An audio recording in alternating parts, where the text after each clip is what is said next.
Nicolas Dose, encore un coup de pouce à la consommation. Ce matin, le gouvernement fait un geste pour gonfler en fait les montants des chèques cadeaux qui vont être distribués en fin d'année. Concrètement, ça va donner quoi? C'est un doublement du plafond des sommes qui sont défiscalisées pour les chèques cadeaux. La somme habituelle, c'est 171 €, ce sera 342.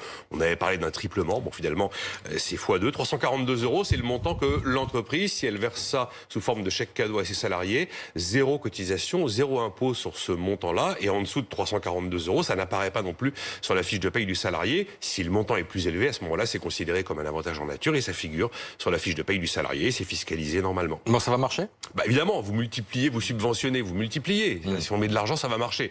Les entreprises sont absolument pas obligées de doubler le montant des chèques cadeaux. C'est une carotte fiscale.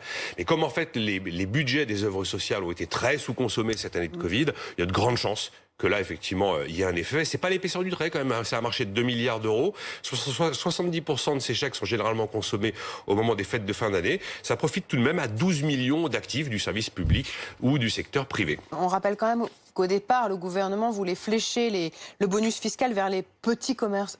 Ça va être le cas avec ce genre de mesures? Non, ça va pas marcher parce que là, on est le 8 décembre, ça arrive trop tard. Vous avez déjà tous les comités d'entreprise qui sont en train de commander leurs chèques. La plupart sont encore sous format papier d'ailleurs. Donc c'est beaucoup moins souple qu'un système qui serait un système dématérialisé. Et même les émetteurs, Edenred, Group Up ou alors Sodexo, techniquement, c'est pas possible de modifier totalement les conditions d'utilisation pour cibler uniquement des commerces de proximité et exclure carrément, peut-être même, les grandes chaînes type Fnac, Darty. Alors le gouvernement dit, voilà, appel à la responsabilité des consommateurs, allez plutôt vers le petit commerçant, allez plutôt vers du Made in France, plus que des grandes chaînes et des produits importés. Bon, après, si vous avez des chèques et que les montants sont doublés, vous ferez ce que vous voulez avec. On pourra les dépenser peut-être dans des restaurants, puisqu'on est à Bercy. Ça s'est passé comment avec les assureurs?